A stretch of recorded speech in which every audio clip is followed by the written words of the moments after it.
Cabin crew ആവാൻ total fees എത്രയാവുമെന്ന് കുറേ comments ഞാൻ കണ്ടു കേട്ടോ. സോ ഇന്നത്തെ വീഡിയോ ഒരു ക്യാബിൻ ക്രൂ ഇൻ്റർവ്യൂ അറ്റൻഡ് ചെയ്തതിന് ശേഷം വൺസ് യു ഗെറ്റ് സെലക്റ്റഡ് ആ പെർട്ടിക്കുലർ എയർലൈൻ ചാർജ് ചെയ്യുന്ന ട്രെയിനിങ് ഫീനെ കുറിച്ചിട്ടാണ്. സോ ആദ്യം തന്നെ എയർ ഇന്ത്യ 50,000 റുപ്പീസാണ് ട്രെയിനിങ് ഫീ ആയിട്ട് ചാർജ് ചെയ്യുന്നത്. ആൻഡ് ഈ ഒരു എമൗണ്ട് 5 ഇയേഴ്സിന് ശേഷം റീഫണ്ടബിൾ ആണ് കേട്ടോ. സെയിം ഗോസ് വിത്ത് ഇൻഡിഗോ 50,000 റുപ്പീസ് 3 ഇയേഴ്സിന് ശേഷം റീഫണ്ടബിൾ ആണ്.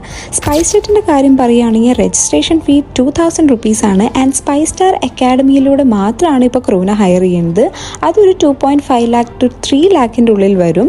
ആൻഡ് ഈ ഒരു എമൗണ്ട് റീഫണ്ടബിൾ അല്ല കേട്ടോ. നെക്സ്റ്റ് വരുന്നത് വിസ്താരയാണ്. ഇതിൻ്റെ ട്രെയിനിങ് ഫീസ് ഒന്നുമില്ല, പക്ഷേ ഫസ്റ്റ് 9 months വരെ നമ്മുടെ സാലറിയിൽ നിന്ന് 5,500 റുപ്പീസ് വരെ ഡിഡക്റ്റ് ചെയ്യും. അതൊരു ടോട്ടൽ നോക്കുകയാണെങ്കിൽ 50,000 റുപ്പീസ് ഉണ്ടാവും. 1 ഇയറിന് ശേഷം റീഫണ്ടബിൾ ആണ്. അക്കാസ എയറിൻ്റെ കാര്യം പറയുകയാണെങ്കിൽ 50,000 റുപ്പീസ് റീഫണ്ടബിൾ ആണ് 2 ഇയേഴ്സിന് ശേഷം. സോ ഏവിയേഷൻ റിലേറ്റഡ് കൂടുതൽ വീഡിയോസ് ആയിട്ട് നാളെ വരാം. ടാറ്റാ.